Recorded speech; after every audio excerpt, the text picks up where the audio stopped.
Ada 3 cara beriklan di YouTube gue. Bagi teman-teman yang ingin mempromosikan bisnis atau usahanya, silahkan hubungi kontak gue yang ada di kolom deskripsi. Terima kasih. Lukaku menurut gue teman-teman, walaupun dia berhasil cetak hat-trick ya bersama timnas Belgia ketika melawan Swedia, menurut gue dia udah bukan top player lagi sih. Kemarin lawan Fiorentina seingat gue dia buang 3 peluang emas yang harusnya tinggal sontekan aja, tinggal shoot aja.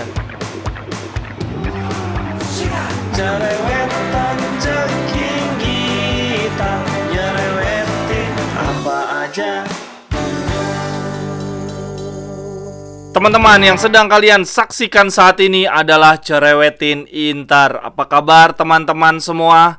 Aduh, gua nggak tahu harus ngomong apa lagi teman-teman. Hari Minggu gua terasa sangat amat tidak menyenangkan. Kita mengalami kekalahan yang ke-10 dari 28 giornata. Ini harusnya udah nggak termaafkan lagi Inzaghi. Tidak masuk di akal gua, tim yang awalnya menargetkan Scudetto, lantas malah kalah 10 kali dan ini liganya belum berakhir pula. Ini artinya kita meleset jauh dari target semula dan bahkan menurut gua nggak layak lah untuk masuk zona Liga Champion kalau kalahnya sampai 10 kali begini. Sekarang menurut gua, Zhang harus punya kalkulasi yang tepat, harus punya perhitungan yang matang. Opsinya cuma ada 2. Yang pertama, dia harus rela investasi besar saat ini juga, membayar pesangon Inzaghi lalu membayar mahal Conte. Tetapi dengan keluar uang sekarang, membayar mahal Conte dan membayar pesangon Inzaghi, setidaknya kita punya harapan besar tampil di Liga Champion musim depan. Jadi Inzaghi bisa balik modal tuh dengan uang yang didapatkan dari Liga Champion musim depan. Walaupun gue termasuk orang yang gak suka sama Conte, aduh gue benci banget teman-teman sama Conte, dia tuh drama queen banget, banyak dramanya. Tapi gue lebih gak suka lagi Inter gagal masuk Liga Champion. Jadi lebih baik gue menelan ludah sendiri. Gak apa-apa deh gue sebel-sebel ngelihat Conte setiap pekan ya. Setidaknya di musim ini kita finish 4 besar. Jadi sekali lagi opsi yang pertama adalah, apakah Zhang rela keluar uang sekarang, uangnya besar, tapi setidaknya musim depan uangnya bisa balik modal dari Liga Champion. Tapi itu tadi opsi yang pertama ya. Masih ada opsi yang kedua, yaitu Zhang masih berpelit hati, tidak mau keluar uang, dia tetap mempertahankan Inzaghi nih. Tetapi ya ada peluang, ada potensi besar kita finish di luar 4 besar, kita gagal masuk zona Liga Champion. Jadi pendapatan kita di musim depan ya sangat amat terbatas. Dengan mempertahankan Inzaghi ya bukan berarti kita sudah pasti terlempar dari 4 besar. Masih ada peluang finish 4 besar, tapi peluangnya menurut gue kecil banget.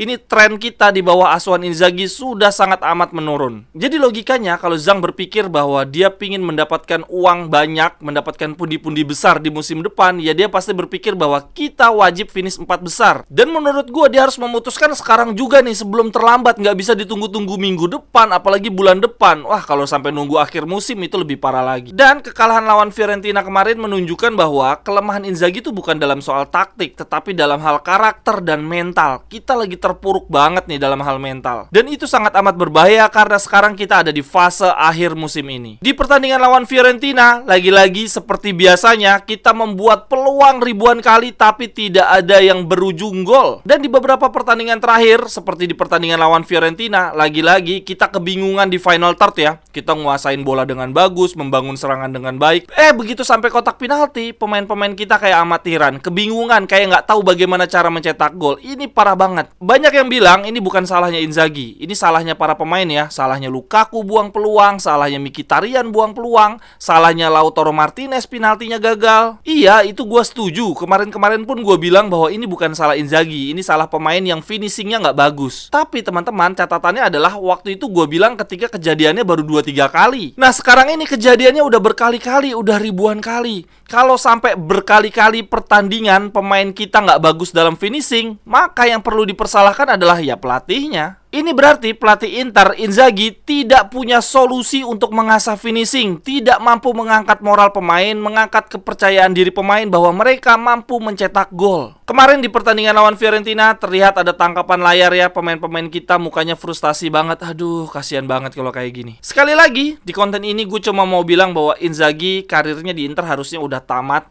Inzaghi sudah wajib out secepatnya karena dia tidak mampu mencari solusi dari masalah yang terjadi berkali-kali. Permasalahan kita ini begini-begini aja terus. Oh ya teman-teman, gue suka banget nih ada pendapat dari Marco Parolo, mantan anak asuh Inzaghi di Lazio. Dia bilang begini, Kelemahan dari Inzaghi adalah dia tidak bisa menjadi leader bagi para pemain. Dia sangat bergantung ke pemain tertentu untuk memimpin. Jadi, bila di tengah pertandingan ada sesuatu yang di luar rencana atau pemain yang kita andalkan tidak perform, maka tim akan kebingungan. Itulah yang membedakan Inzaghi dengan Allegri. Allegri mampu memposisikan dirinya berada di atas para pemain. Pemain harus mendengarkan manajer. Jadi begitulah karakter pelatih kita, teman-teman. Dan gue melihat selama dilatih oleh Inzaghi, ketika Inter dalam kondisi tertinggal, wah, kita pasti kebingungan tuh. Kita malah kayak nggak punya ide untuk membalikan keadaan. Bahkan Conte pernah tertinggal 0-2 dari Milan, terus bisa membalikan keadaan 4-2. Kemarin melawan Fiorentina, Mkhitaryan membuang satu peluang emas, sayang banget. Banyak yang nyalain Mkhitaryan ya teman-teman. Katanya harusnya dia ngoper ke Lukaku. Betul sih, harusnya memang ngoper ke Lukaku. Tapi gue juga bisa memahami bahwa Mkhitaryan dia nggak percaya sama Lukaku. Buktinya di pertandingan lawan Fiorentina, Lukaku banyak buang peluang emas. Jadi sebetulnya kalaupun Mkhitaryan ngoper ke Lukaku, ya belum tentu gol juga. Lukaku menurut gue, teman-teman, walaupun dia berhasil cetak hat-trick ya bersama timnas Belgia ketika melawan Swedia, menurut gue dia udah bukan top player lagi sih. Kemarin lawan Fiorentina, seingat gue dia buang 3 peluang emas yang harusnya tinggal sontekan aja, tinggal shoot aja. Lalu kalau gue lihat dari sisi kedalaman squad kita, gue bandingin Inter dan Fiorentina, aduh jauh banget. Kita jauh lebih berkualitas, teman-teman, pemain cadangan kita. Ini kan situasinya, baik Inter maupun Fiorentina sama-sama kelelahan karena bermain di 3 kompetisi. Lalu sama-sama banjir cedera, banyak pemain yang absen. Tapi harusnya Inter bisa memanfaatkan ini karena pemain cadangan kita jauh lebih berkualitas. Tapi entah kenapa Inzaghi malah nggak bisa memanfaatkan itu. Harusnya Zhang segera mengambil keputusan karena di bulan April ini kita ada 9 partai yang menentukan nasib Inter di 3 kompetisi. Di bulan April ini kita ada partai home and away semifinal Coppa Italia. Berarti kalau kalah gugur. Lalu yang kedua ada home and away perempat final Liga Champion. Berarti di bulan April ini akan ada penentuan kita gugur atau tidak di Liga Champion. Dan di bulan April ini ada 5 pertandingan di Serie A. Wah, ini kalau 5-5-nya hasilnya buruk, kita bisa terlempar dari 4 besar. Jadi sebelum terlambat, mumpung baru pertandingan pertama nih di bulan April yang mana kita kalah, harusnya Inzaghi segera dipecat. Jangan sampai musim kita berakhir di bulan April ini nih. Semifinal Coppa gugur, Liga Champion gugur, lalu terlempar dari zona Liga Champion. Ya udah deh, kalau kayak gitu pertandingan di bulan Mei udah nggak ada yang nonton. Kok bisa ya teman-teman kita menurunnya sedrastis itu?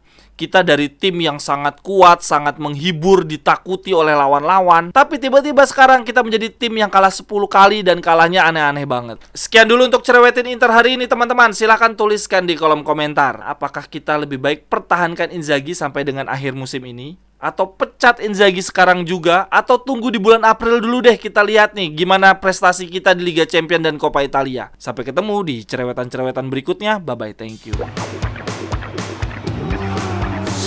Cerewetan ceking kita, nyerewetin apa aja.